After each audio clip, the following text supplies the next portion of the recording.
You're listening to the Hazard Ground Podcast, with service members from across the military sharing their stories of combat and survival. And now, here's your host, Mark Zinno. Welcome into the Hazard Ground Podcast. As always, we appreciate you joining us each and every week. Before we get to this week's story, one of a Marine who was in the invasion of Iraq and then turned his life to God, becoming a pastor and working with veterans on resiliency and so much more. We'll get to that in just a moment, but as always, our normal announcements. Please follow us on all the social media sites, Facebook, Twitter, and Instagram at Hazard Ground Podcast. Of course, make sure you guys subscribe to the YouTube channel as well. Give a thumbs up and a like to the content there. Please continue to leave us Apple reviews as they continue to grow the show, help us get bigger and bigger, and let more people know about the Hazard Ground. Of course, don't forget about our promotion with Amazon. It is on our website, hazardground.com. Click on the Amazon button on the bottom of the homepage or under the sponsors tab. We'll get a percentage of whatever you guys spend after you do your normal Amazon shopping. Then we'll donate a percentage of that back to some of the charities and organizations you've heard featured here on the show. And just a quick side note, if you've been trying to email the show or have been trying to get in touch with us through the website, we have had some email issues. I think I've corrected them. I am not the tech guy. But as well, if you need to, if the website isn't working, you could just email us at hazardgroundpodcast@gmail.com as well. But also producer@hazardground.com, where you guys can send in so many guest suggestions and information on the website. If you've done that in the last couple of weeks, please resubmit to us. I don't mind the extra additional mail or check-ins with us. But again, I think I fixed the website stuff and the email, but either producer@hazardground.com or hazardgroundpodcast@gmail.com. So now that we've gotten all the technical issues out of the way, let's get to this week's guest, who spent 8 years in the Marine Corps and was part of the invasion of Iraq in 2003, crossing the berm. And then after his time in the service, well, during his time in the service, but afterwards, transitioned to life as being a pastor. He has He has written 2 books, well, actually a total of 5, but his 2 biggest books are called March or Die and Leadership by Design. And he's also the co-founder of the Mighty Oaks Foundation, which is an organization that is dedicated to helping veterans, active duty, and first responders through peer-based discipleship and a series of programs helping with resiliency and trauma. He is Jeremy Stalnecker, joining us here on the Hazard Ground Podcast. Jeremy, welcome. Thank you so much for being here.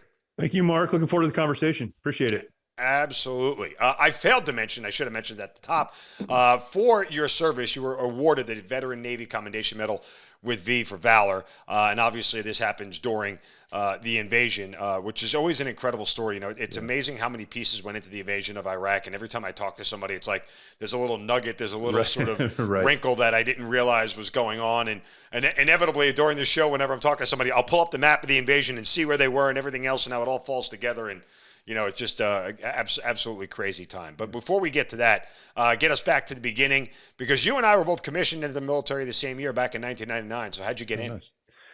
Yeah, so that was kind of a long story, I guess. I was raised in a Christian home. My dad was a pastor. And as you mentioned, I eventually went into the ministry. But growing up in a pastor's home, I knew that was not what I wanted to do. That was absolutely not where I wanted to end up. I was thankful for my parents and what they did. I wasn't running from God, but watching people in ministry, particularly church ministry, knew that's not what I wanted. So I remember talking to my dad when I was a teenager, hey, would you be okay if I didn't go into ministry like you and, you know, our family? And he said, son, do whatever God wants you to do. I said, I think God wants me to go in the Marine Corps. He said, God does not want you to go in the Marine Corps. There's got to be something else. But that really started a journey for me. A very patriotic family. So that was in us. The idea of service to community and service to our nation was always something that we talked about, although I didn't really have a military family. So one of the things that my parents put in front of me was college. You can do whatever you want to, but you need to go to college first.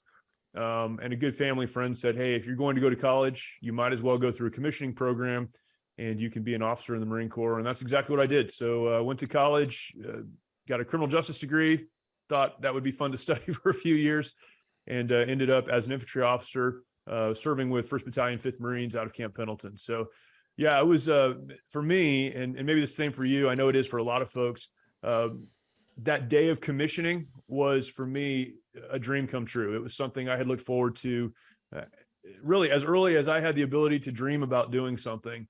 that brought those pieces together, and then, having no idea what the future would hold. But that was such a proud moment for me, and something I'd really pointed my life toward. Yeah, it's crazy. It's funny you say that because, the commissioning, for me, it was sort of like a culmination of just surviving 4 years of ROTC. Right. Yeah, I say it often when I talk about like my career. People ask me about my career and you have any regrets or anything that you do different? I say, yeah, I would go back and be a cadet new lieutenant all over again and do it better. Because my mindset wasn't in the right spot. Yeah. Like I didn't really get in the right mindset until I found out I was being deployed leading up to my first deployment and then thereafter. Like it took me a lot of time. I initially joined the military as a means to an end, right? I just wanted to pay for college, and the ROTC thing in the pre-9/11 world was just sort of a hurdle, if you will. It wasn't an opportunity for me. It was an obstacle, and I had a bad attitude, and I always said I'd like to go back and do it again. So while I was certainly happy and proud to be commissioned, and it was a seminal moment in my life, I wouldn't underscore its importance. I just kind of still didn't know what I was getting myself into at that point in time. And of course, 23 plus years, almost 24 years now later, I'm still sitting here in a uniform and still serving. So, God puts you where he wants you to be, and so does the military for that matter. No, it's crazy. And, it's funny because for me, really what started me thinking about the military, I talk about this all the time. I have it on the bookshelf behind me somewhere. It's a book that my dad gave me when I was really young. I was 9 or 10, and it was stories of those who had received the Congressional Medal of Honor for serving during World War II. So it was a book he had as a kid. He gave it to me. And so for me, my mind was, if I could ever get to the point where I could join that brotherhood or that fraternity, it was the biggest thing in the world to me. So just putting on that uniform and finally having the second lieutenant bars pinned on my shoulder was a really big deal. And as you mentioned, it was pre 9/11, so there was not a lot going on in the world, but to just be part of that history was, to me, again, at that moment in my life, that was the biggest thing that had ever happened to me. But then, 9/11 would happen, and everything we've experienced since then. So I didn't realize how much would change, but that was a big day. So you mentioned 9/11 and everything. When you got in, was there ever a thought of combat in your mind? Because again, we were in a pre-9/11 world. We were in the Clinton administration, for crying out loud. Life was hunky-dory. We had time, all sorts of time to do things in the White House back then we weren't supposed to be doing. So, combat was nowhere near our mindset at that point in time. Yeah. So my desire to go into the Marine Corps was about the infantry and was about combat and having read those stories, right? So that was my focus. And it's weird. And I don't think people understand this that didn't grow up in the 90s or come through, kind of that time. But we did have things happen. Somalia happened in the 90s. Desert Storm happened in the 90s. There were some weird, little things that happened in the 90s. So the idea of deploying into an Iraq or an Afghanistan, that was not in my mind. But the thought that if I am an infantry Marine and I lead well and I'm in the right unit, then perhaps we can go and do something, right? And it in my mind, it was a small scale something. It was a single unit something. But I thought that maybe there was something out there. But my decision to get out of the Marine Corps, and we can talk about this, but I had already decided to get out of the Marine Corps before going to Iraq because nothing was happening.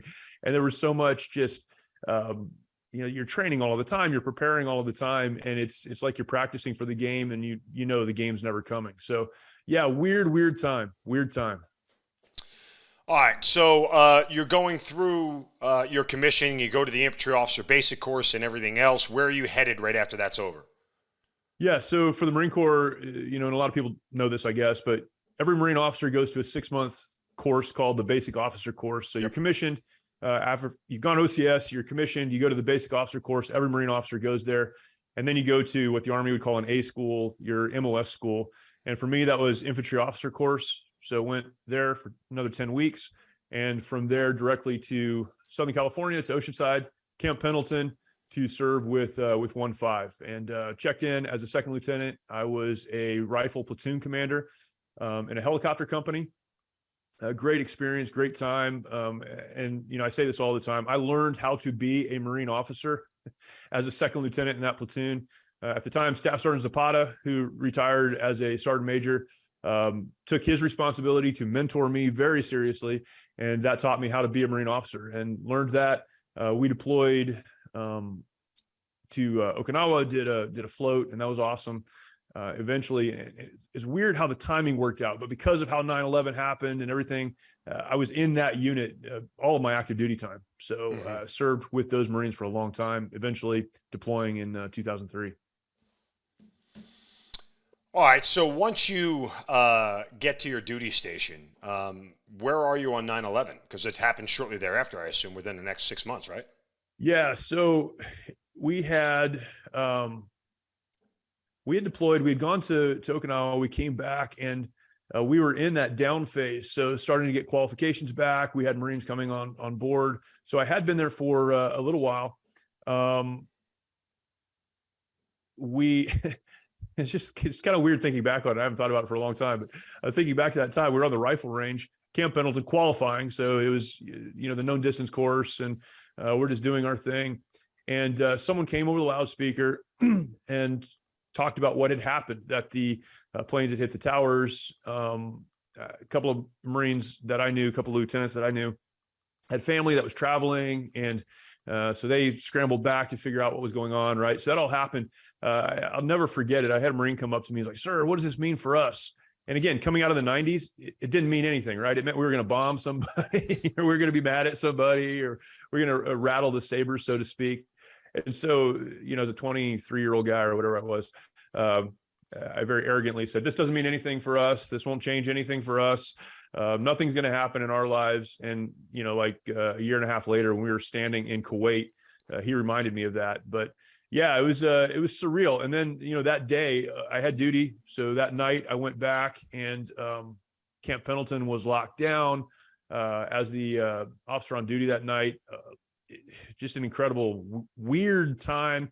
Everything was changing, but then that was the first time I had the opportunity to sit and watch on the news what had happened, and it really became real. So the announcement was kind of like, wow, somebody did something, and a lot of things had happened up to that point, in my life. But that was certainly the biggest. And watching on the news, the planes hit the towers, that's when you really knew this would impact all of us. We didn't know how, but it would impact all of us.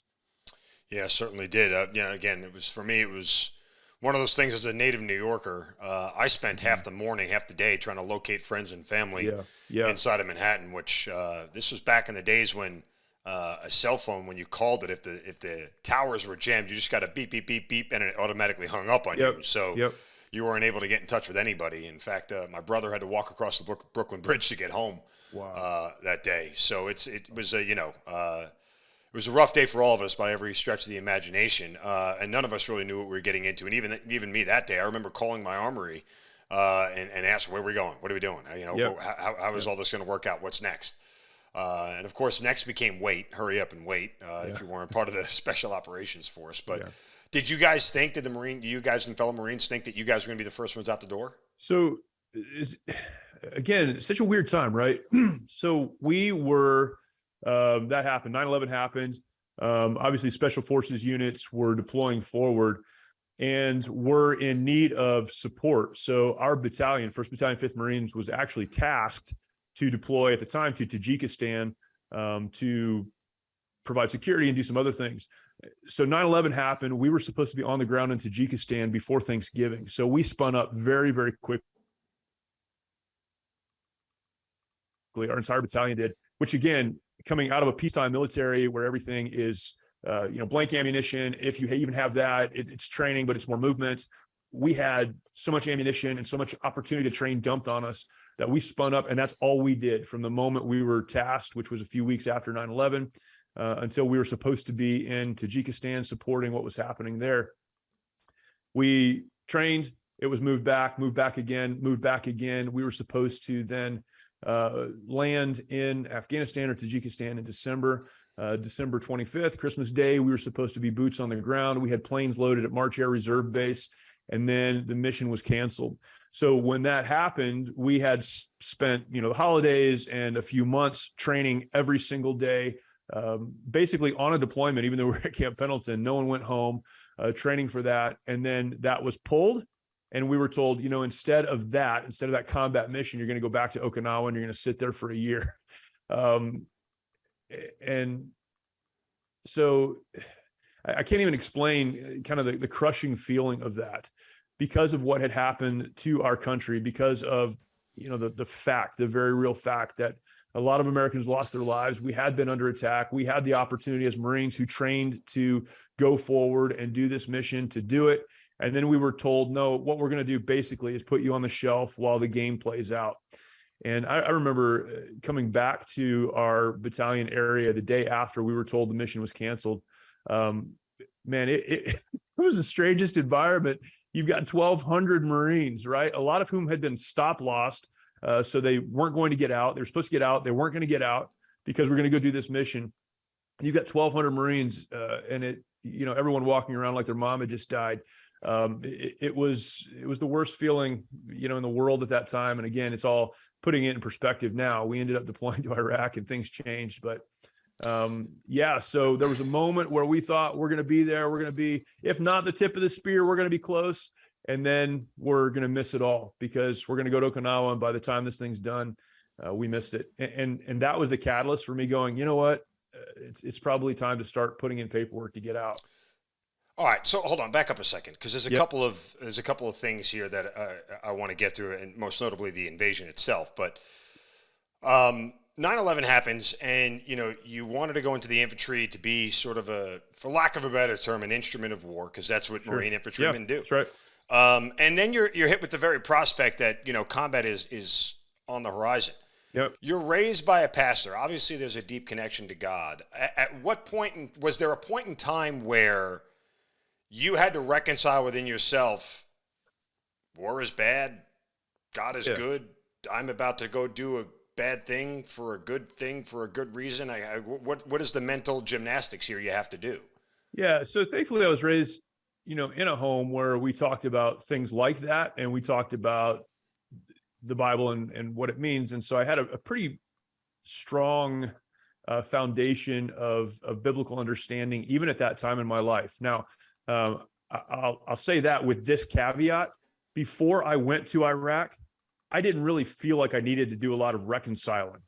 I just didn't, unless someone has been in combat, they don't really understand what all of that means. That they is don't correct, yes. Yeah, they don't understand what it means to take a life, to see lives taken, to your vehicles roll through villages where families. You see the depravity of. I mean, look, it's almost one of those things where it's like, how could God allow this to exist, right? Sure. Like, in a world where God is supposed to take care of everything, how could God allow this level of depravity and sort of awfulness, for lack of a better term, to exist? So it's crazy. Now, what the Bible does talk about is God using warriors, and throughout the Old Testament, certainly we see that again and again. God using warriors as instruments against evil.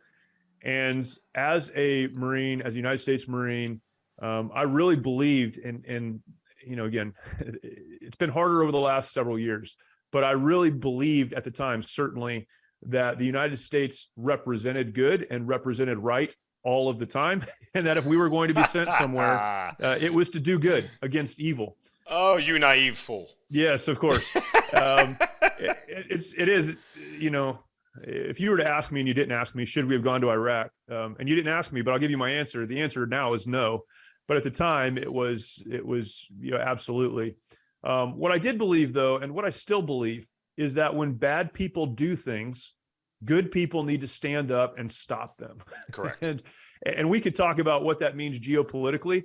But personally, at that moment in my life, I knew that some bad people had done some stuff, and we were good people that needed to stand up against them, and really had nothing to reconcile in my mind between my belief and faith in God and bad people killing good people. And then going to Iraq, as you mentioned, there is that, how could these things happen, and why would God allow these to happen? But I had to settle in my own heart, I'm not God, so I can't answer that question. But I know there are a lot of good people here, farmers, families, children, people doing their work that are being absolutely oppressed, murdered, the rest of it by bullies, not powerful people, but by bullies, right, who are evil, and someone needs to stop them. And honestly, I was proud to be able to stop them. Now, should the United States have held that mission in Iraq? Again, that's a different discussion. But I still believe that good people, strong people, need to stand up against evil, and that's really how the math worked in my brain at that time. Sure. All right. So all this is going on, and we're going to get set for the. I mean, obviously we invade Afghanistan, right after. Did you guys think that there was a chance you would go there? Well, we did until we were told we were going to deploy to Okinawa. Now, remember, I mean, you know this, but but for those listening, when you look back over what happened over our 20 years in Afghanistan and Iraq, that's a different perspective than 2001, 2002, 2003, when we assumed. So when we went into Iraq, we ended up in Baghdad. We retrograded back. Processing out of the Marine Corps or into the reserves, which is what I ended up doing, that was easy because the war is over, right? It's done. We're done. The war is over. It's time to go home. So we had no idea this thing was going to last. Yeah, right. Again, us naive fools. Yeah, right. So yeah, no, when we were told we're going to Okinawa, that was the death sentence. It was like, oh, I guess we missed it. History will tell the story that the war took place and we were not a part of it. Well, in fairness to all of us, like we saw how we ripped through Desert Storm in a matter of 8 weeks, right? Like there was legitimate reason for us to believe that we were going to miss it. But again, well, you even look at something like Somalia, right? Which was really an important event in my life as a young person thinking about the military, watching what happened there. I mean, incredible event, tragic event, but not that long. I mean, we were there, we got out. And so every example I had in my life, and you'd have to go all the way back to Vietnam to get a different example.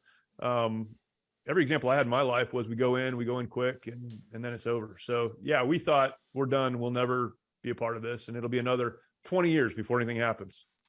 All right. So at this point in time, you start actually out processing to go to the reserves?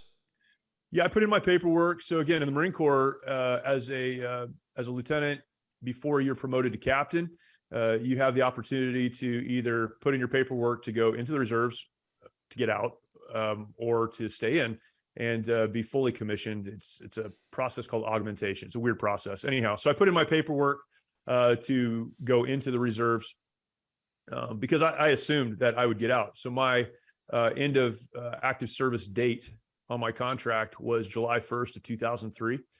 And as we're coming into this Okinawa deployment, I put my paperwork in because when we got back, whenever that was, and we had all been stop lost as well, whenever that was going to be, I knew I wanted to process out. And the reason for me was I was married, I had a couple of kids, and I needed to start working on whatever the next phase of my life was. And I knew it wasn't sitting in a, administrative role somewhere in the Marine Corps. So put the paperwork in and kind of got ready for an Okinawa deployment and just assumed that would be the end of it. What happens on the Okinawa deployment? I mean, first of all, what are you expecting going in? Yeah. So, well, nothing. We were, so what, man, I hate to even tell this story because I feel so bad. 2nd Battalion, 5th Marines was in Okinawa. They were given word that they were going to rotate back to the States at the end of 2002. And they would then spin up again and deploy to Kuwait, Iraq, eventually. And 1-5 would replace them. Again, the Marine Corps is crazy. The military is crazy. We had Marines in Okinawa doing the turnover. They had Marines in the United States doing the turnover. And I don't know what the date was. It was at the end of December 2002. Somebody made a decision. No. You know what we're going to do? 1-5, you're not going to Okinawa now. Now you're going to Kuwait. 2-5, sorry you've been there for 7 months. You're staying for another at least 6. I think they ended up being there for another year. Yeah. Anyhow, again, we thought the war was going to be over. They thought they missed it. They didn't miss it. They ended up in Iraq as well. But yeah, so we went from thinking we're going to Okinawa. We had, I think 12 vaccines or something to go to Okinawa. And then 2 or 3 days later, they're like, line up again. We're going to the Middle East. And that cold weather gear that you had, we're taking that back. And you're now wearing different camis. And a few weeks later, we were sitting in Kuwait, just trying to figure out what was going to happen next. So you never actually make it to Okinawa? I was in Okinawa in 2000. So that was my first deployment with 1-5. Right, okay. But the second deployment, and for Marines, the Marines are listening that have been on the 31st MEU. It's called the 31st MEU for a reason. There is zero possibility of anything happening when you're on that MEU. So it's a terrible, terrible deployment. I enjoyed it. I'm glad I went, but I never wanted to go back. No Marine did. So I had been there, and the second time we were supposed to go back, it was pulled at the last minute, and we were redirected to Kuwait. So yeah, crazy time. All right. So you end up in Kuwait now. When do you first start hearing about the invasion of Iraq? When we went to Kuwait, again, getting a mindset, particularly for people that have deployed in the last 20 years to Iraq.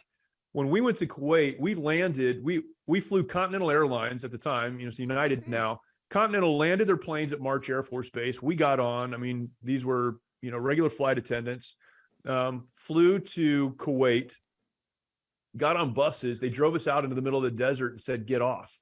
Yep. There were Connex boxes there. And that first night, we literally, it was, formed up, put your sleeping bag down, and we'll figure it out tomorrow. Eventually that became, several of the camps that were there. It all built out. But it was pretty quick. General James Mattis was the division commander, and it was within a couple of weeks that large scale, there would be a sand table, but planning operations, planning meetings, us walking through what an invasion would look like.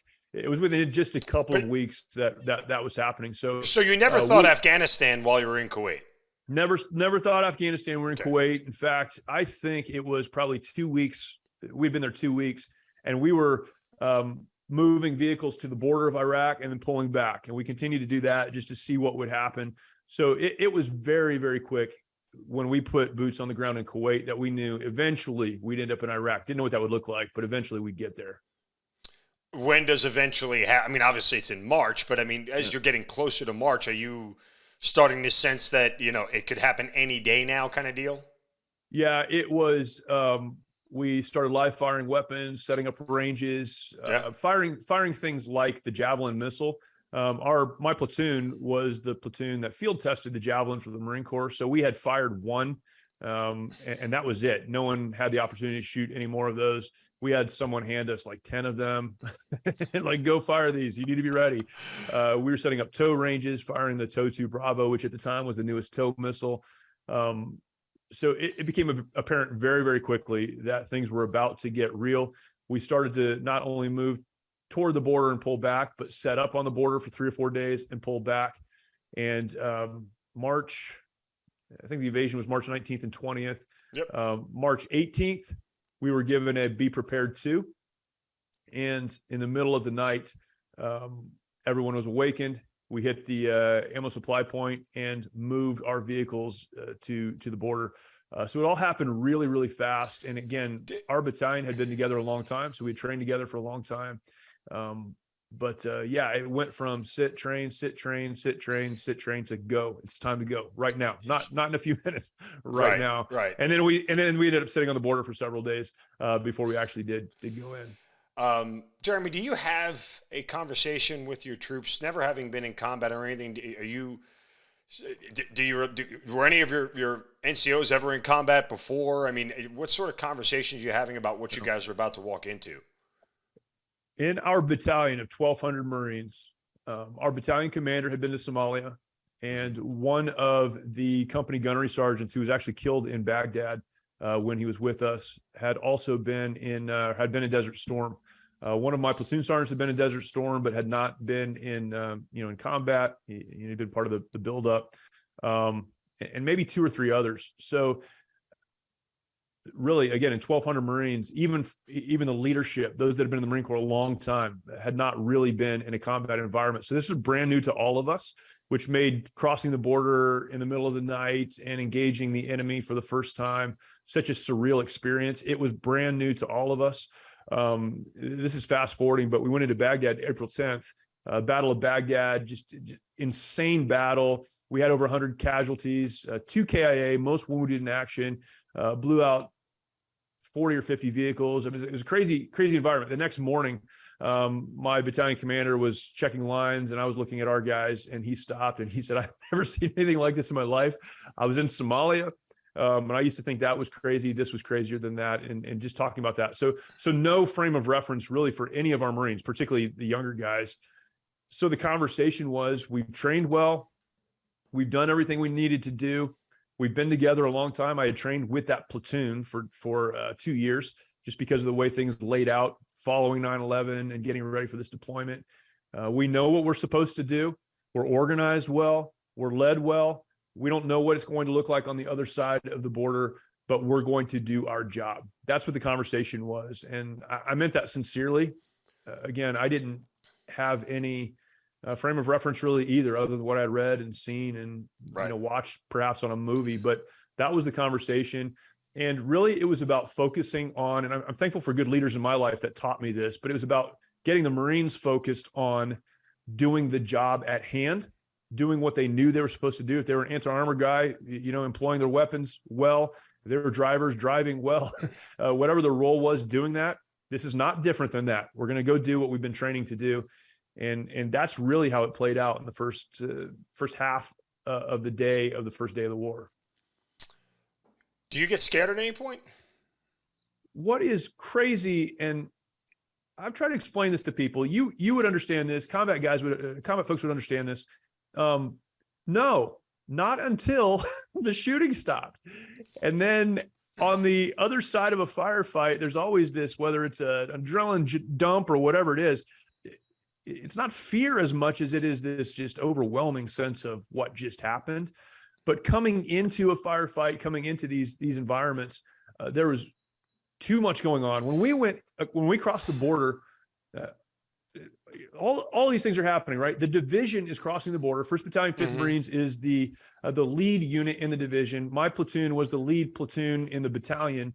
I was a second vehicle back, navigating for our platoon. I had 80 Marines, 18 vehicles. I was the senior lieutenant in our battalion, so all the anti-armor assets were up front, and that was my platoon. So that's happening. Every asset in the division was supporting our crossing the border into southern Iraq. So you look, it's the middle of the night, but the artillery that was being dumped in Iraq was absolutely insane. I had 2 radios going on at any time. The tracer rounds are coming back our direction for the first time, and we're trying to navigate these connections that we're supposed to have as we get across the border, right? So there was so much going on. There was not an opportunity to be afraid. Now, fast forward 7 hours, 8 hours, where you're sitting there going, what just happened? And you start to try to process it. I don't know if it was fear, but certainly, a lot of anxiety and just this overwhelming sense of man, just pressure, like weight. Here's what I would say. I think there's a difference between being scared and having fear. Yeah, I feel like scared is active and fear is sort of passive, right? Sure. Fear is an emotional state. Scared is a immediate feeling. Yeah. And maybe splitting hairs here, but it's one of those things where I think anybody who says they went into combat without fear is probably lying to themselves on some level, right? Sure. There's always a certain level of, I may die. Right? Like that, you have to be aware of your own mortality in this whole thing. And there's a difference between being so scared that you freeze up and can't actually function in the moment. So, again, not getting too wordy on it. And I will say to that, right, later on, when we were in other firefights and other things happened, my response was different.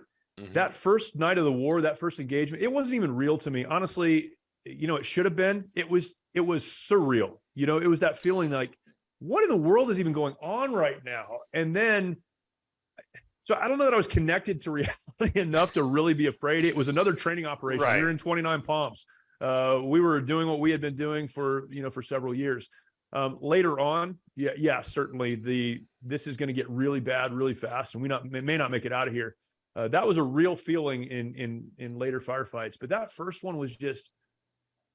It was just so much to take in all at once, and it took me a while to even process through that.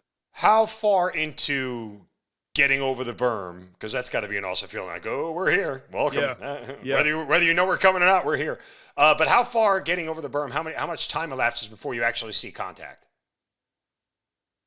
For us, it was immediate. As soon Okay. as, the berm was breached, a hole was blown in the berm so that we could push through it and push forward.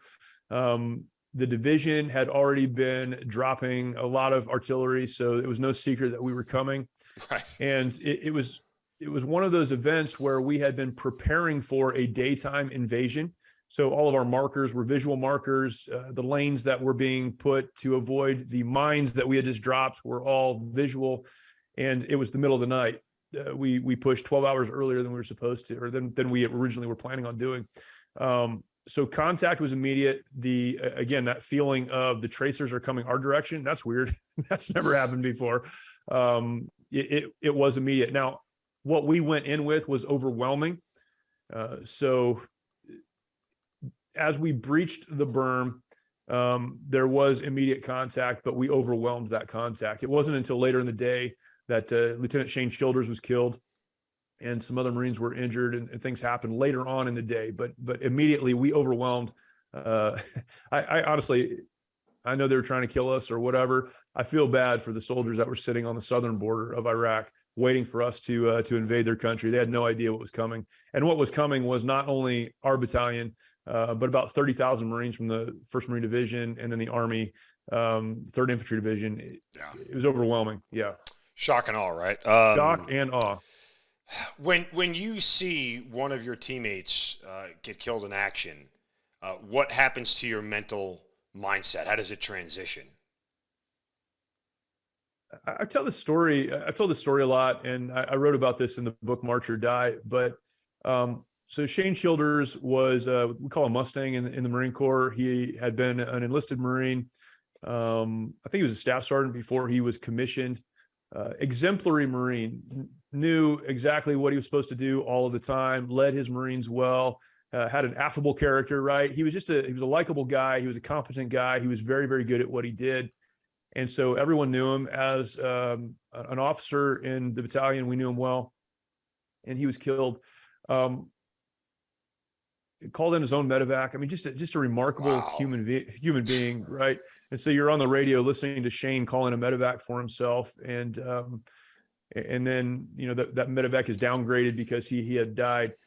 So that happens, and the only experience with people close to me dying in the past was not in combat, where there was a mission that we needed to continue. It was if someone dies in a car accident or someone dies because of a health issue or whatever, you stop everything and you mourn and you deal with the loss of that person. I remember after Shane was killed, probably 12 or 15 hours later, our battalion commander called us to his vehicle, and I've talked to him about this since then as well. But to call us to his vehicle and basically laid out for the officers in the battalion, this is the follow-on mission, all right? Division passed down. This is where we're going. This is what we're doing. Get your Marines ready. And I felt, and maybe it was just me feeling it, but I think it was the sense among the 10 or 12 of us that were standing there, that someone needed to talk about Shane. Shane had just died, and no one's talking about it.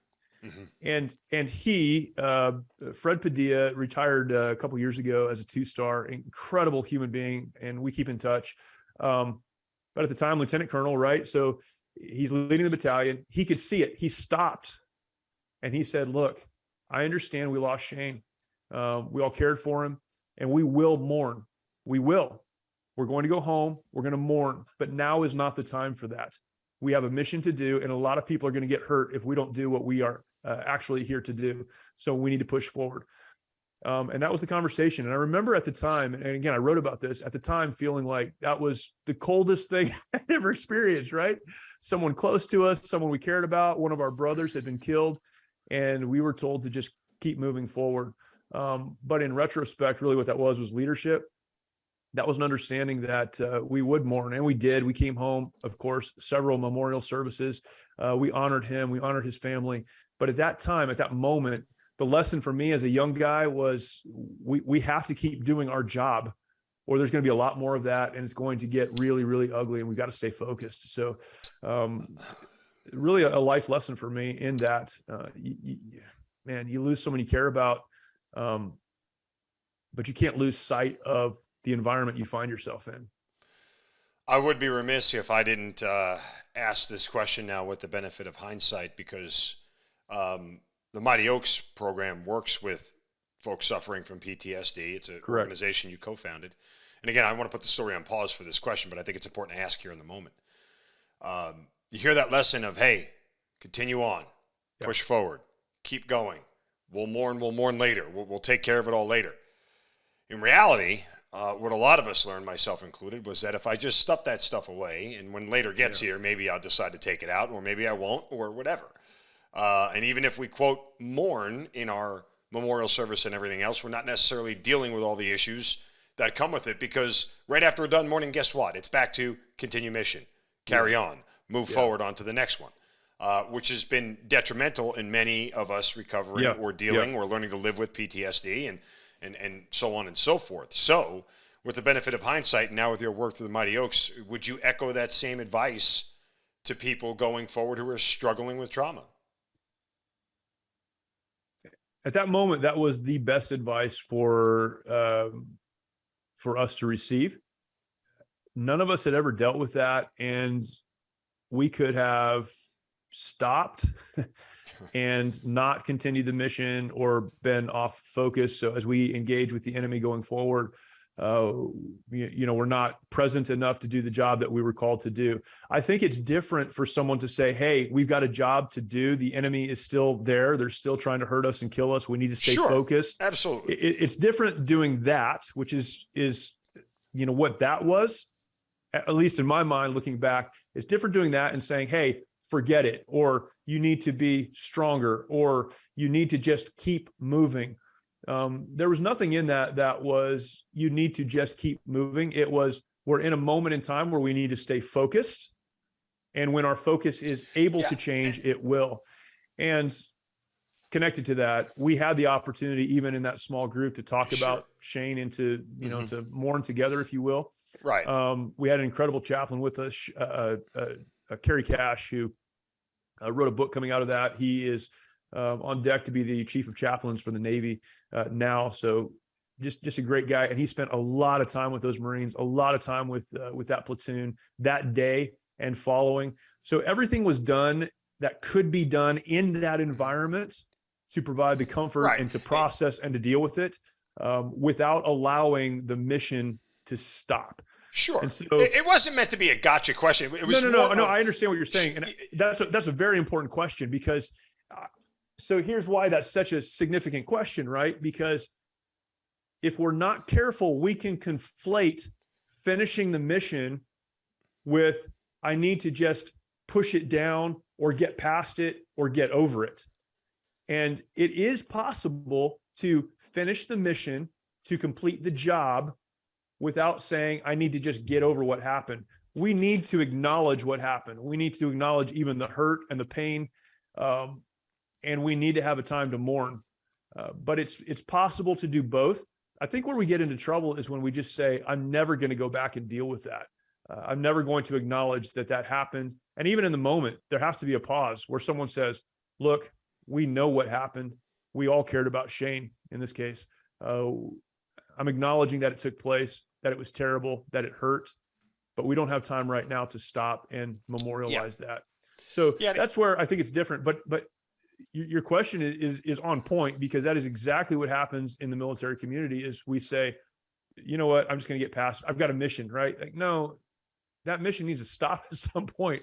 Long enough for you to deal with what you're dealing with. People equate mission success with overall success, right? And so the pattern with which we start to teach soldiers, Marines, airmen, Coast Guardsmen, sailors, whatever it may be, is that, okay, put this aside, finish the mission. Correct. Hey, mission complete. Yeah. We're all good. Thumbs up, right? Yeah, like we've done what we need to do. So now every soldier goes, well, that worked last time. If I just put my head down and focus on the next task, we'll be good. And that is a pattern that we end up repeating over the course of months, years, decades even, before some of us come to the realization that I better unpack all this ish, because if I don't, it's going to eat me alive from the inside out. And I'll tell you, one of the things that at the time General Padilla did when we came home was he led the services, not led he wasn't the MC of them, but he was up front. He spoke. He talked about what had happened. He talked about how important Shane was. He talked about how we should process it. And to me, that's what leadership looks like, because it's not stuffing it down and never dealing with it. It's just realizing that there is an appropriate time to deal with it. Sure. There's also a pressure that comes off of you when you realize in the moment, I don't have to deal with this, but there will be a time when I can.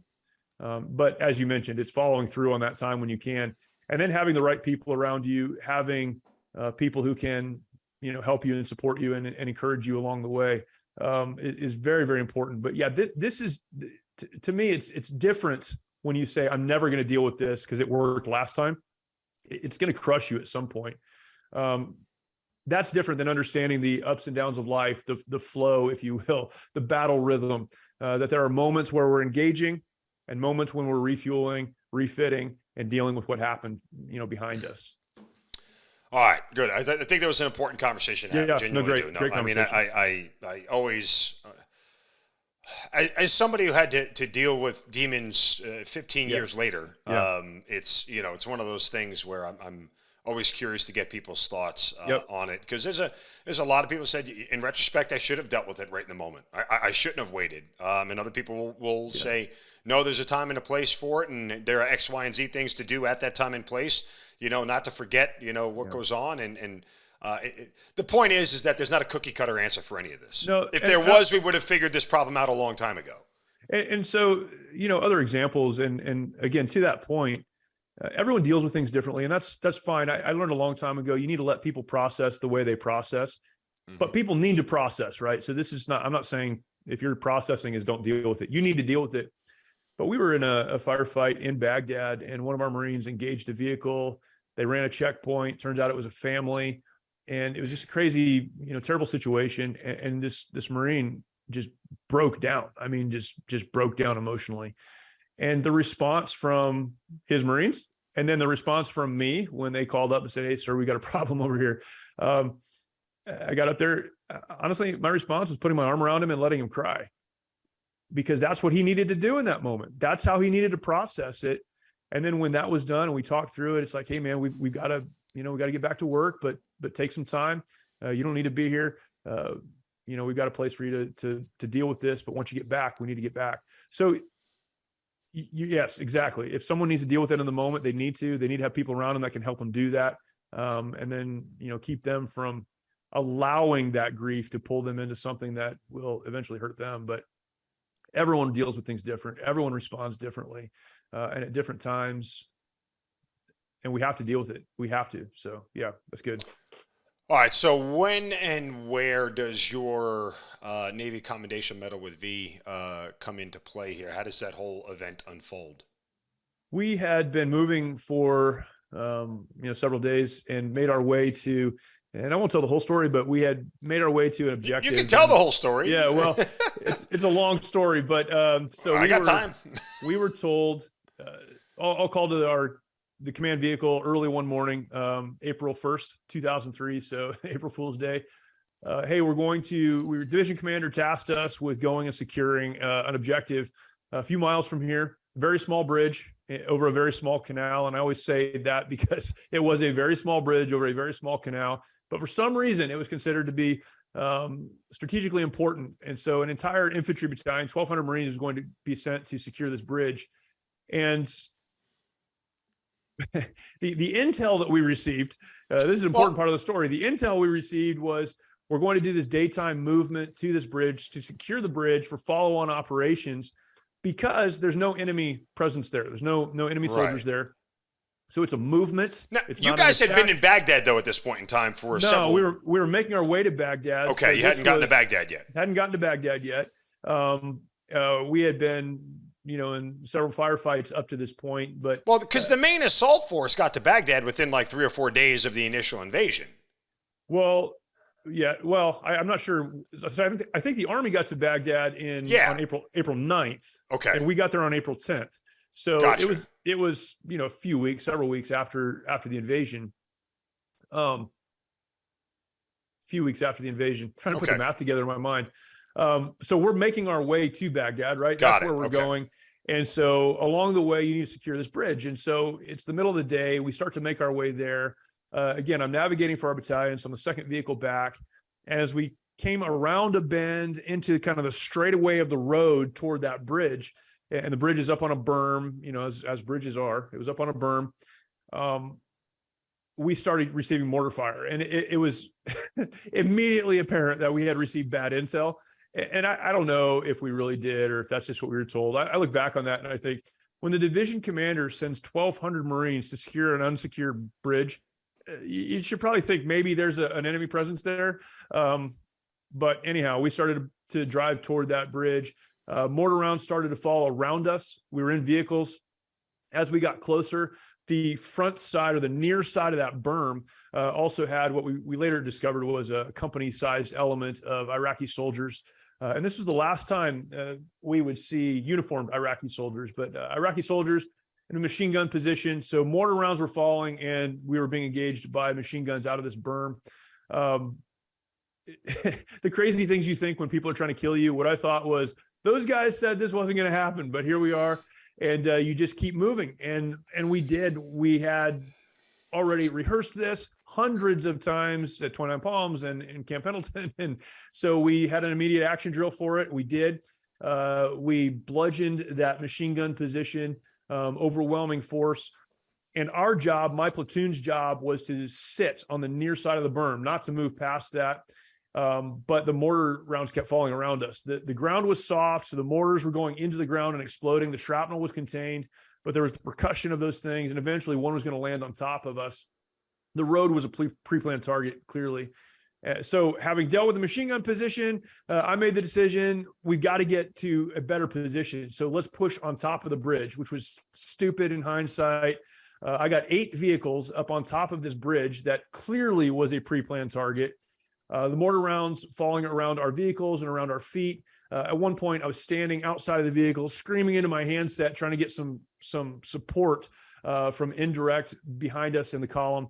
And mortar rounds were falling, again, going into the dirt, the percussion just shaking from the inside out, right? From my feet to my head, just shaking. You can't even explain the feeling. But these explosions going on literally around us. There was a ZSU 23-4, an anti-aircraft gun, 4-barreled anti-aircraft gun that was sitting on the other side of the canal. It had been elevated to, apparently prevent our helicopters from going over, and it started to rotate, to swing back our direction, because now we were the big threat. So we were in a terrible position. This is where the title for my book, March or Die, came from, was from that event.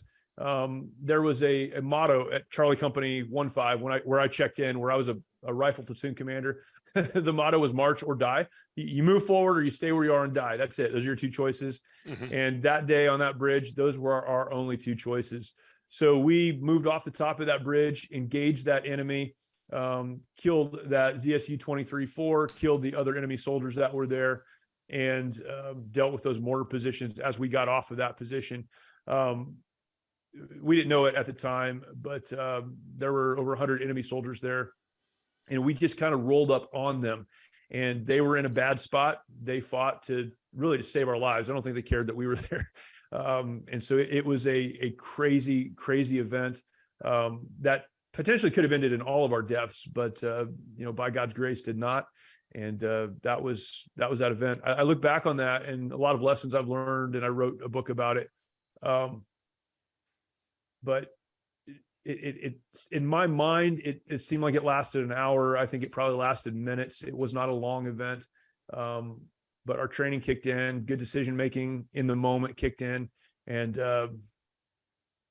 that's where that came from. So it was running from vehicle to vehicle, trying to direct fire, but the Marines that were there did exactly what they were trained to do. And you talk about fear, and that's one of those moments I reflect on. I absolutely thought we were going to die. So emotionally, psychologically, that was all happening inside of, me, and I'm sure the Marines. But there is a place where your training can keep that at bay long enough for you to do the job you are there to do.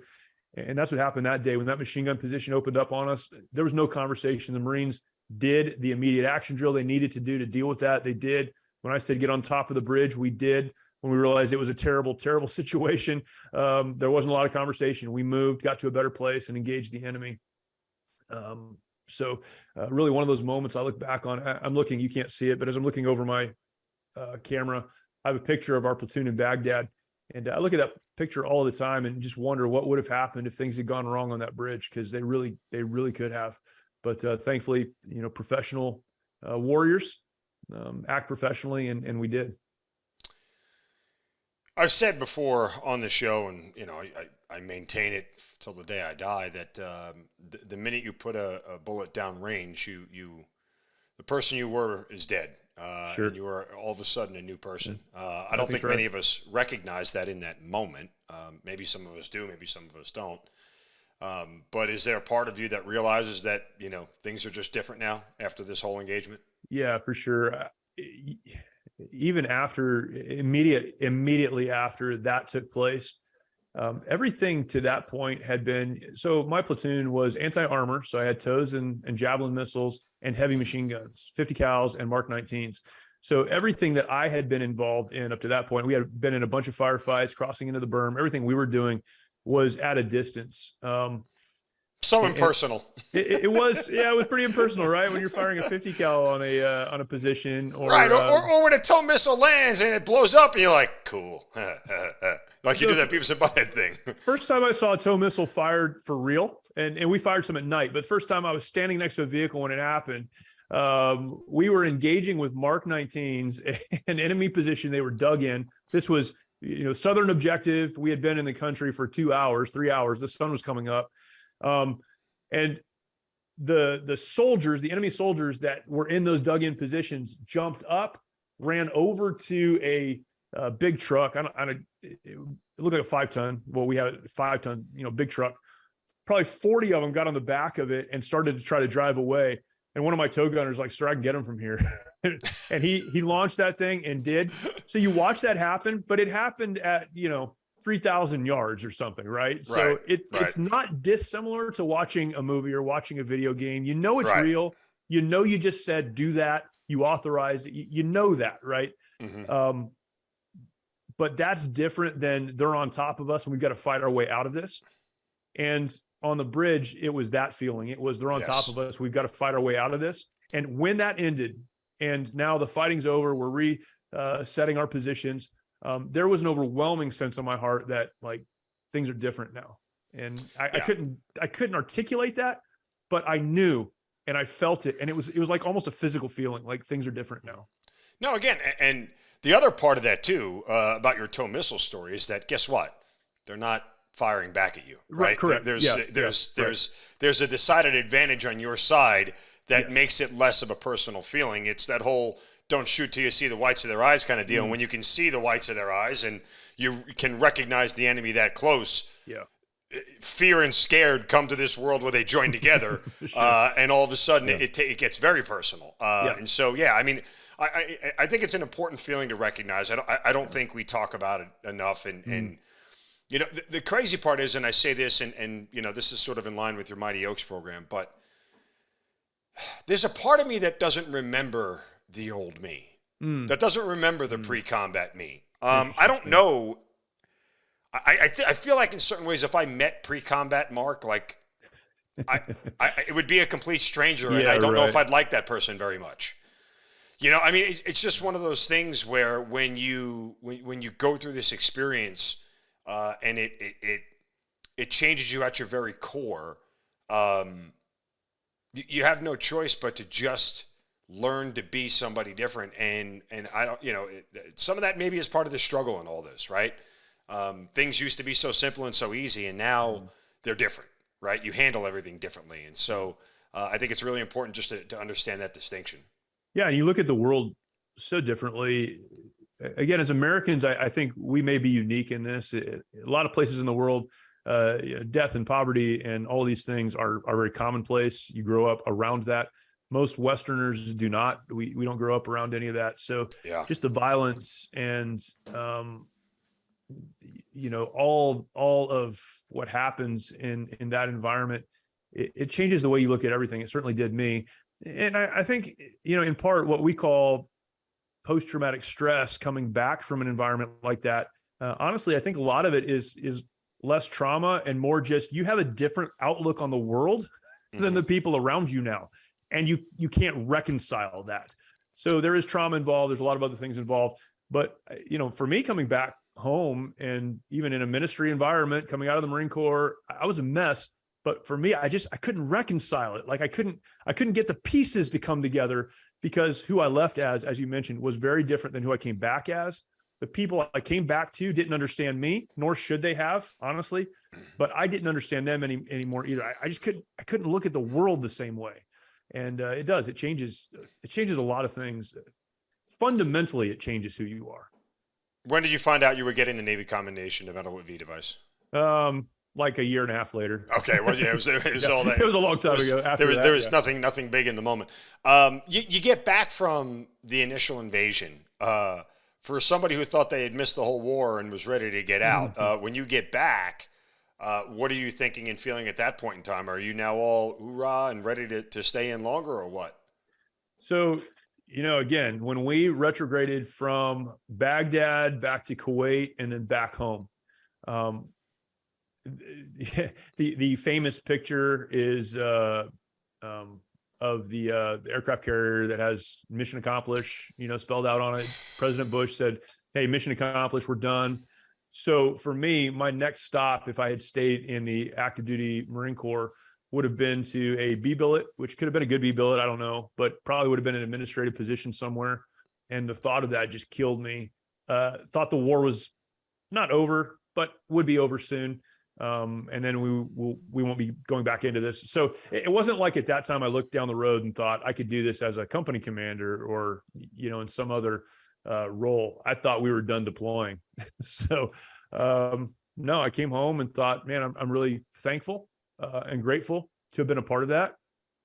And I'm still proud of that and still thankful to be a part of that in spite of, a lot of the other, issues connected to it.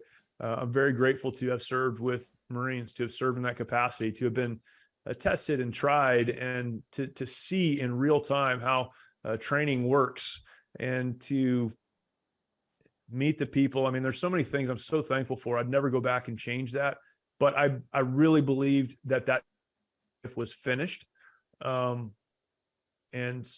transitioned out, stayed connected to the reserves for a while because I had a really hard time getting away from the Marine Corps.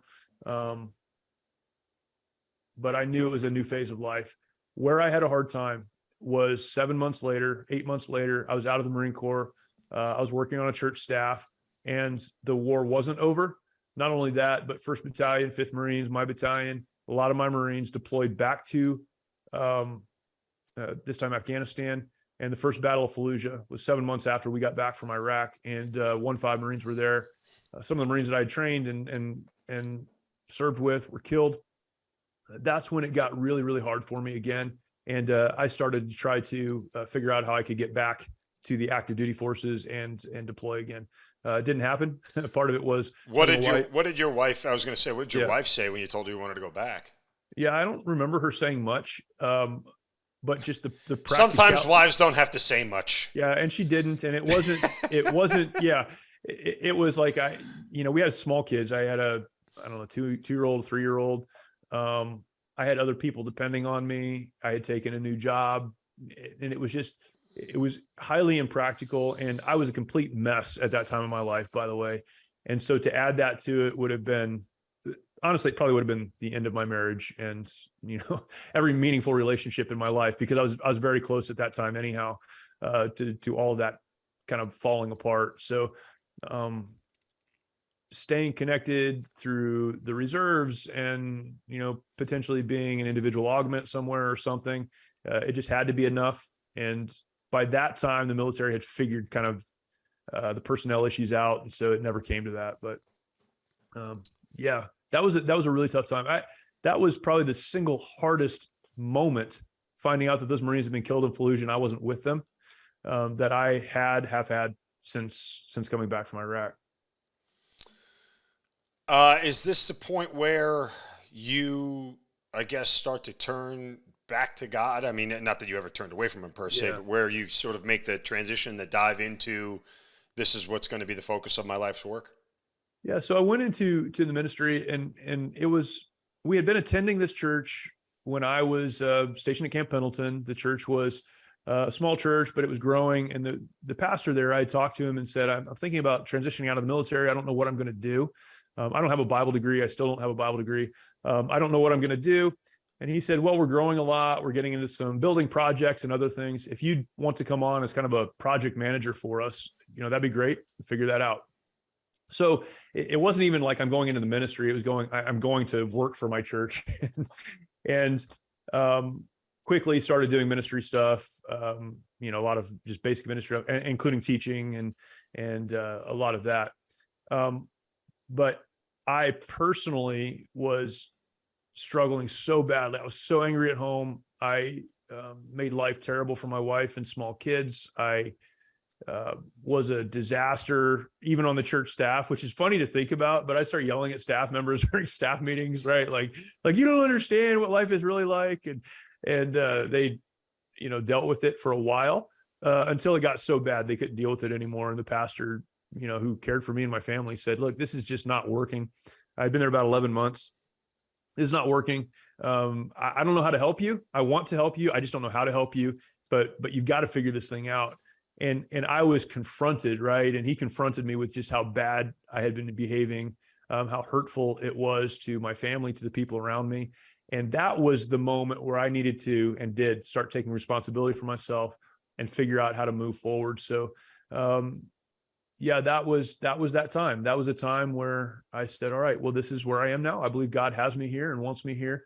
So I'm going to, just as I fully committed to being a Marine, I'm going to fully commit to life now, in ministry, whatever that means. Eventually what that meant was, 5 years later, I actually pastored a church. It's crazy to think about, but pastored a church. And it was at that time that Chad Robichaux, who was founding the Mighty Oaks Foundation, we met each other and he said, hey, help me with this thing. And we started to work with veterans, and that was 2012 and haven't turned back since then. I mean, look, pretty amazing. I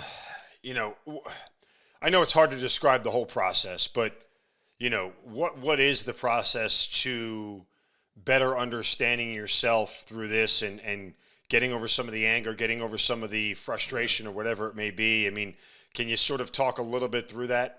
Yeah. It's funny because my wife and I, we now have the ability to, or the opportunity to speak together at different conferences and different things. And a few years ago, I was making this statement while we were talking. She's standing next to me. It took me about a year to get over this, right? And I told a lot of the story we just talked about, and it took me a year to get over this. And she stopped me in, like a public setting, right? People there, I said, no, it took you about 10 years. And it took a very long time. So that's number one, is it takes a long time. As you said, things change, and that's okay, but things do change. You're not the same, and you need to figure out what that looks like going forward. For me, it really started with accepting responsibility for who I was and my behavior. I say all the time now that there is no excuse for bad behavior. There may be reasons, but there is no excuse to behave badly. You can't say, well, because I was in combat or I was in the military. There's no excuse. So if that's where you are, you need to get help, and you need to find out how you can continue to move forward. It was taking responsibility for myself and taking responsibility for my actions, and realizing that I was hurting people, that I was not behaving well. And then finding people who could speak into my life, who could help me, who could encourage me. It was understanding the way that I should live, and then every day getting up and determining to align to that. And then when I fail, get back up and do it again the next day. A big part of going to Mighty Oaks, or, helping to start Mighty Oaks was that. It was, as I invested in helping other people move forward, I was able to move forward myself in an even better way. Having conversations allows you to process or internalize helpful things for yourself as you're trying to help other people. Telling your story, the more you tell your story, the more you're able to process through the feelings and the emotions and the difficulties and the trials. Thankfully, I had good people in my life that kept me from self-medicating and getting involved in illicit behaviors that often just continue to drag you down a hole that's hard enough to get out of without those behaviors. So it is a daily decision to continue moving forward. It's a daily decision to continue learning to grow a little bit at a time. It is refusing to do what a lot of veterans do, which is just accept that I'm a broken veteran and this is how I am and you need to deal with it. That's not okay. It's understanding I have unique experiences which come with unique opportunities and unique perspectives and unique worldviews. And I need to learn how to use those to be a blessing and a benefit to others. It is a long process, but it's a daily process that you just need to be committed to. Again, get the right people around you, encourage others, and be encouraged by others. That's what the Mighty Oaks Foundation really is. Our program is very much peer-to-peer. The people who are involved with teaching and training in our program are all graduates of our program. We all have a common background. We can look eyeball to eyeball and say, I know where you are because I've been there. I don't have it all figured out, but I'm moving forward and I want to take you with me. And it's very much that. It's a daily decision to keep moving forward. Impressive stuff, to say the least. You know, how much, I mean, obviously you draw off your own experience for Mighty Oaks, but I mean, what is it about Mighty Oaks that sort of draws more of your experience to the forefront? You know, like when you start talking to more vets and everything, how much more have you peeled back about your own experience that you found? What's funny is, so that's an interesting question, man. What a great question. I was raised in church world and around Christians. And I'm very involved in my church now. I'm thankful for all that. Again, as I mentioned, I pastored, but what you don't find a lot of often in the church is authenticity. It's very much a whitewashed version of yourself that you want others to see. Meanwhile, you smile on Sunday, you do this stuff on Sunday. Meanwhile, you're a disaster at home, and you're involved in stuff that you'd be embarrassed for anyone to know. One of the most important things I have learned working with veterans, we're a faith-based organization. So that starts with the premise that God created you. That means there's purpose and design. That doesn't end when you experience some traumatic event in your life. So let's figure out how to address the trauma, deal with the trauma, but continue to move forward into the person you were created to be, right? That's very basic. But a big part of that is you have to be authentic. You have to be real. You have to be honest. And so then veterans and those in the first responders community would push back and say, well, no one understands me. I can't be honest and transparent and authentic. That's why we, Mighty Oaks, we create an environment where everyone in the room has a similar background to you. We jump up and down on the what we call the rule of confidentiality. It's kind of what happens in Vegas stays in Vegas, right? What happens in this program stays in this program, which means you can be entirely vulnerable and entirely honest, but we lead with that. So when we teach classes, when we do whatever, it's always based on our own story. So we'll teach a principle, right? Character. We'll teach about leadership. We'll teach about these things, but it's from the position of, this is my story as it relates to this topic. And I'm going to be very transparent and very honest. And what that means is sharing the highs is fine. Military guys like to get together and talk about how awesome they were. That's fine, but that's not helpful to move forward. And so that is the time where we talk about, then I came home and I screamed at my kids all the time. I was throwing things all the time. And then I'd go back to the church and counsel couples on how to have a good marriage. I was a complete disaster. And then I'd get up and I'd preach a sermon on Sunday morning and tell people how to live a good life and that God loves them, and then go home and be a complete wreck again. That my wife was thinking about leaving me with our kids, even though I was telling people how, they needed to whatever with their families. Having those conversations, I didn't even know really how to do that until I started doing the work that we're doing and understanding you have to lead with authenticity and honesty and transparency. That doesn't mean you need to throw your junk on the street for everybody everywhere to see, but you need to have environments where you can be around other people that you can be absolutely honest with. And it's only as you are honest and transparent and you voice those things and you get that stuff that's running around in your head out into the open that you're able actually to really process it, to put it in its right place, and to know, look, it's okay, man. Like, yeah, that happened. And that's really, really crazy, but you're not the only one it's ever happened to. You're not the only one who's ever behaved this way on the other side of it. And there is a path forward if you're willing to engage with it.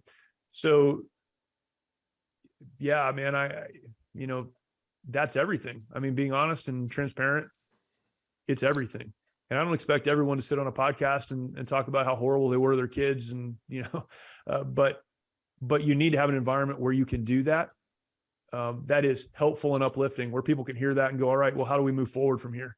And if you're unwilling to be transparent, if I could point out one issue in the veteran community that drives me absolutely insane, it's that one.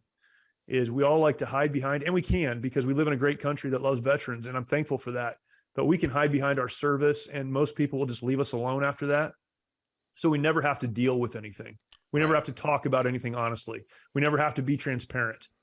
And if you decide you're going to live in a world where you stand behind this facade of how awesome you were in the military, then you never will get better. You never will move forward. You're just going to be where you are, and that's going to have to be okay. Yeah, and again, it's kind of a bad place to be. It's a terrible place to be. It's a terrible place to be. I mean, I think in general, when we go through this process of trying to correct ourselves, the hard part is we fall back on so many habits that have been ingrained in us. Yeah. And for people, even if you've only been in the military for 4 years, depending on your experience, there is a certain amount of behaviors that are so ingrained in you, that they are very hard to break. And again, unfortunately, we conflate a lot of these behaviors with success, right? Because it's what made us successful in the time in our time in the military, and without them, we see failure. And unfortunately, for anybody who's ever put on a uniform, especially in combat, failure is, quote, not an option. So it's not something that we're willing to rely on and admit that we failed, and we have allowed, things that were not our own fault to happen to us. I mean, combat, again, there's nothing in combat that's anybody's specific fault. Right. I mean, other than maybe the people who chose to send us there not having the gumption enough to allow us the bandwidth to do the job that we are trained to do. It's hard to fight a war when political things are tying your hands behind your back, but that's a different conversation for a different day. All we can say is that, our path to normalcy and stability is not an easy one. That's right. And it takes a village to do it. And the more that we can share, as you do with Mighty Oaks, the more that we can have conversations, ones like you and I are having. Hopefully there's more people willing to come forward with it all and say, I'm feeling the same way. Yep. Man, you're absolutely right. It takes a lot of people. And again, you just made a great point. We could talk about this all day, and I won't push you to do that, but you made a great point. We don't control everything. We don't make the decision to go or not go. We don't make the decision to, do so much of what we do. And yet we allow the trauma of the moment or the difficulty of the moment to attach those external decisions, the things we had no control over, to our identity. And that's a big part of being transparent. It's talking about how you feel and what you think and why you think that way, so that you can clear away a lot of that. We take on ourselves so much responsibility. This is, even with this area of survivor's guilt, we could talk about where I'm taking on myself the responsibility for the death of someone that I care about, that I had no responsibility for. Even if I made a mistake and that caused something tragic to happen, the fact that I was in that place, that all of these events lined up, I had no control over any of those things. And detaching what we can control from what we can't, the decisions we made from the decisions we did not, accepting responsibility for what we did, dealing with what wasn't right or whatever, and understanding we can move forward, is so important. So important. Yeah. What do you hope for Mighty Oaks going forward? We have, since 2012, we've had 4,700, I believe, students come through one of our week-long programs. We have a week-long programs at one of 5 locations across the country. We're at a point where we'll have about 1,000 students a year in the next several years. So our growth is exponential, over 20 million veterans in the United States, whatever the number is. I know it changes a lot, but veterans in the United States. So a lot of folks who can benefit from what we do, working with the first responder community a lot. So continuing to bring folks into our programs. We have the opportunity as well to speak to thousands and thousands of active duty service members. We estimate we've spoken to over 300,000 people through conferences and just different opportunities. So when we look down the road for Mighty Oaks, it's doing more of the same, It's figuring out how to allow more folks to be a part of what we do. We don't charge anything for the program, and we even cover the cost of travel. We've got some great donors that help us do that. So it truly is making it available to as many folks as possible, and then helping them get to a place where they can spend a week dealing with some of these issues. And very grateful for what has happened, and thankful for the position we're in, and the ability to continue doing this work.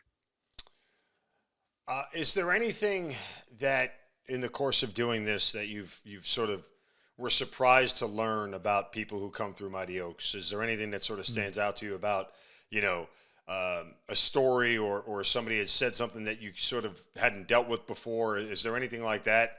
I mean, some of these things are so similar, but yet vastly different in ways that we haven't bothered to account for. I think that we have been doing this for so long now that, and I say this a lot actually, is there's nothing we're going to deal with during the next program, the next session, that we haven't dealt with before. Everything from, extreme broken homes and relationships to substance abuse, and, multiple deployments over more than 20 years, to, a guy who did one deployment and, something horrible happened. We've had, general officers and, privates attend our program. So I think we've seen just about everything. I think probably oddly, the one thing that has been interesting and maybe surprising is how common everyone's background is.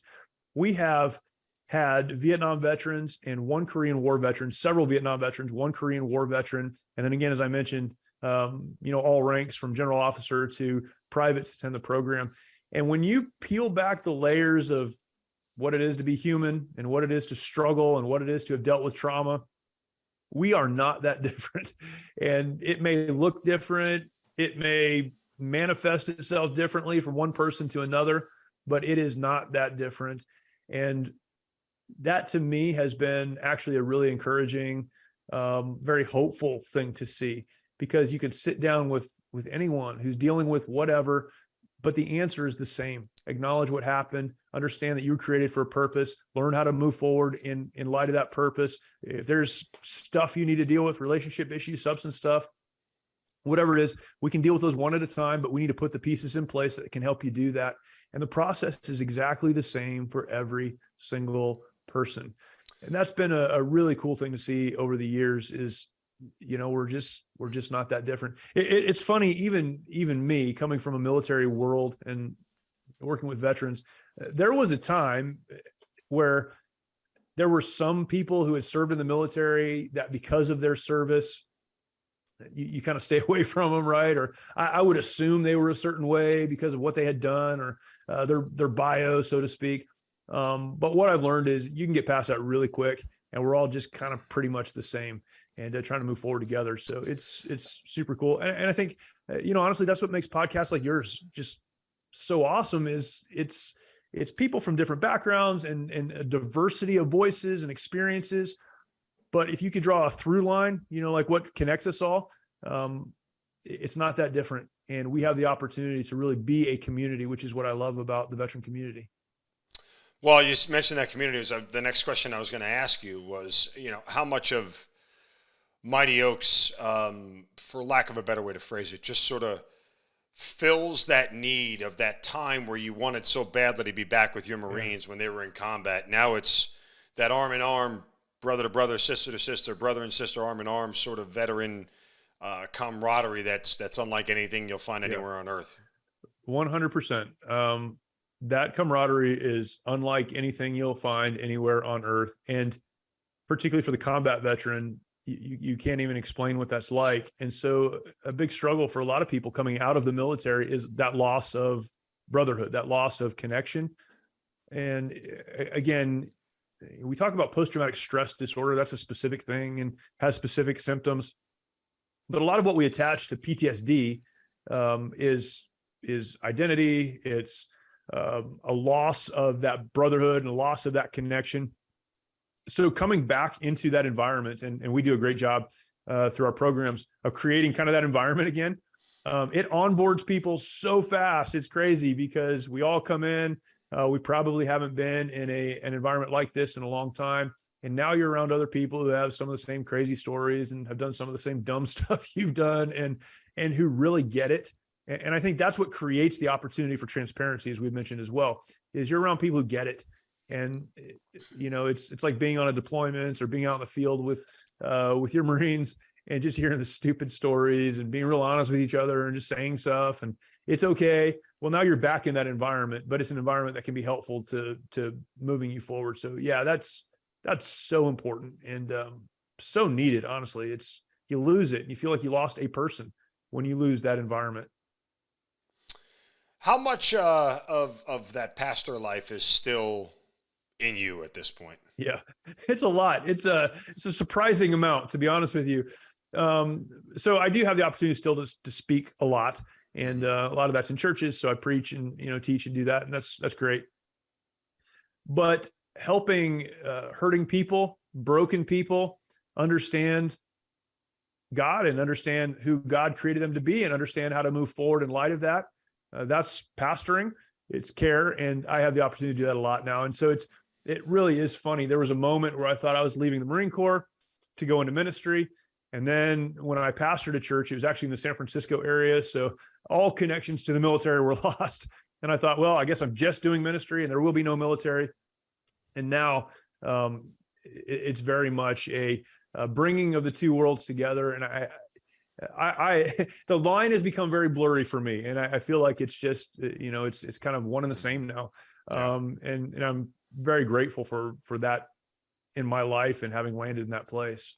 They need some God in San Francisco right now. That city is well, I'm not there anymore, but you are. Not, exactly I was going to say, you might want to go back up there for a little bit and spread some of the love. It seems to be coming apart at the seams, and that's not a political statement. It's just a fact. It's messy. It is messy up there. But again, nonetheless, we use a little more God everywhere in our lives. That's for darn sure. I know I'm guilty. Sure. Guilty. Like, listen, as a Catholic, it comes with a great side of guilt. So every time you don't have God in your life, you're reminded of how to go running back and looking for the Lord. Anyway, I joke, but we digress. Look, I mean, again, the website, by the way, mightyoaksprograms.org is where you guys can go. There's a calendar there. There's all the events that you guys have. You can sign up. A lot of them in Texas and California. And you even have women's programs out there, which is great because for our women's audience out there, and we always get more requests from more females. So if you know any veteran females, send them my way. But, the women's programs out there, because, again, that's a whole different level of trauma. And we've peeled back that onion a little bit here. I wish we could peel it back more. Yep. But, it's a different level of trauma, not only through combat, but just through being a woman in the military. Unfortunately, it brought a whole different level of trauma to the situation. Yeah. And even the response from male to female, and I know we're, trying to blur the lines of, male and female these days, but the response, just because of, how we were created, is very different as well. So, just as a quick aside, when we started our women's program, we tried to just simply take our men's program and just duplicate it. And you guys just take this, it's women teaching it, of course, and they have, the military experience and first responders and stuff, but you take this and just do the same thing.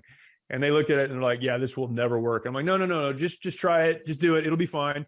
And it was a complete disaster. So they completely rewrote the curriculum and pointed it toward women. And that's our fastest, most in-demand program is for women. And I'm very, again, grateful for the opportunity to serve those folks. Again, mightyoaksprograms.org. Jeremy, thank you so much for sharing your story with us. Again, the books are called March or Die, and help me out with the other one here. Leadership by Design. Leadership by Design. Thank you very much. I can get them everywhere, I assume, Amazon, normal bookstores, everything else. Okay, make sure you check it out.